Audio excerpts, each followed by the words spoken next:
ये जो सवाल है ये इसी साल दिल्ली पुलिस के एग्जाम में पूछा गया था और इस सवाल को हम लोग सबसे आसान तरीके से सॉल्व करेंगे। बस आपको ध्यान से देखना है।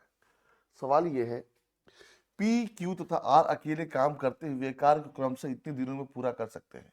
तीनों ने साथ मिलकर कार्य को आरंभ किया, परंतु 4 दिनों के पश्चात पी ने कार्य छोड़ दिया। यहाँ पे मिसप्रिंट हो गया है, यहाँ पे क्यू होना चाहिए था, यहाँ पर क्यू होना चाहिए था। क्यू ने कार्य पूरा होने से 6 दिन पूर्व कार्य छोड़ दिया। आर ने शेष कार्य अकेले ही पूरा किया। कुल कार्य कितने दिनों में पूरा हुआ? सो आपको सबसे पहले ध्यान देना है कि पी क्यू आर जब अकेले काम करते हैं तो किसी काम को इतने दिनों में पूरा कर सकते हैं।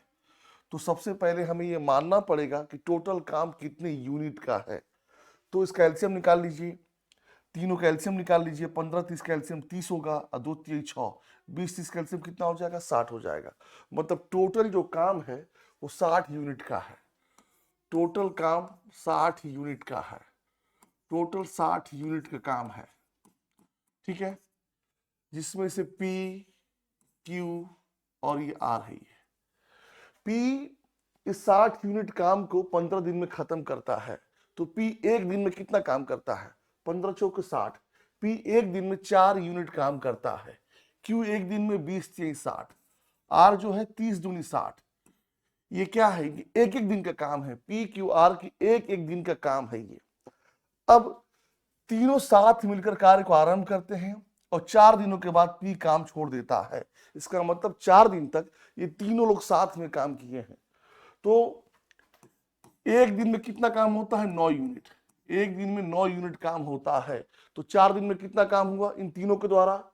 4 दिन में दिन है ये, 4 दिन में 36 यूनिट काम हुआ। इस 4 दिन में 36 यूनिट काम हो गया है।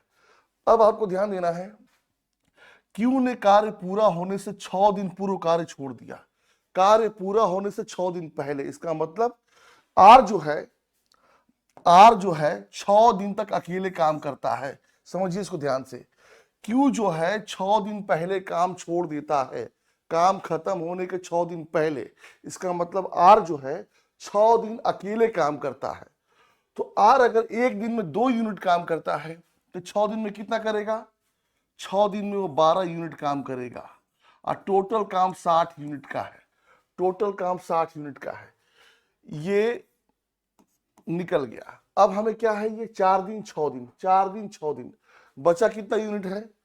36 12 48, 12 यूनिट काम बचा है। 12 यूनिट का काम अभी भी बचा है और 12 यूनिट जो है क्यू और आर मिल के करते हैं। क्यू और आर जो है मिल के करते हैं। ये कितने दिन में करते हैं? तो 12 यूनिट का काम बचा है। 3 2 कितना होता है? 5। तो एक दिन में 5 यूनिट, तो 12 यूनिट काम कितने दिन में होगा? जब 5 से डिवाइड करेंगे तो 2.4 दिन में होगा। 2.4 दिन में होगा।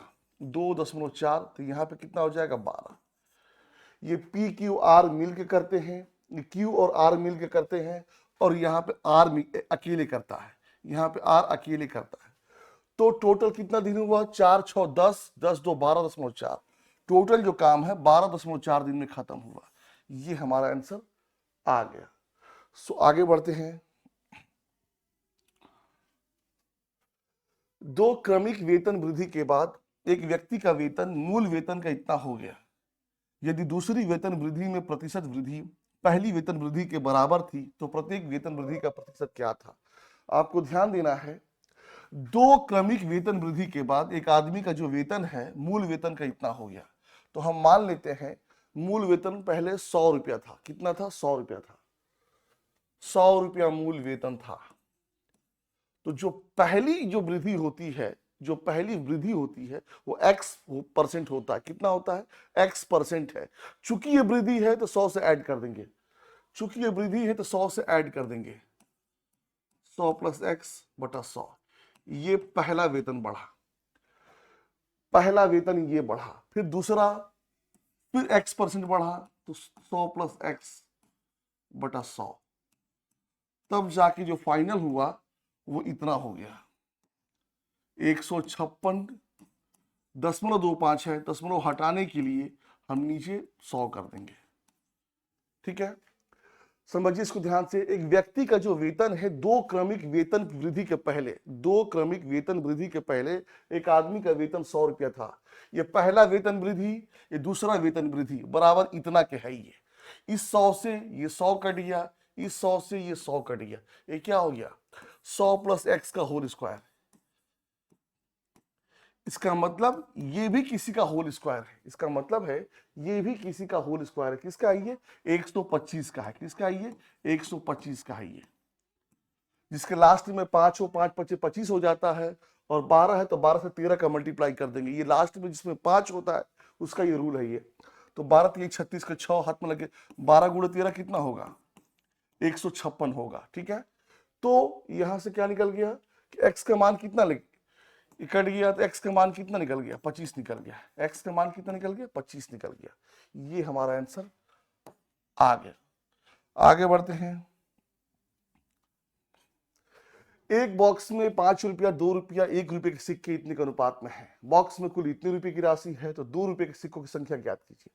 आपको ध्यान देना है, 5 रुपए के 7 सिक्के हैं, 2 रुपए के 3 सिक्के हैं, और 1 रुपए के 2 सिक्के हैं।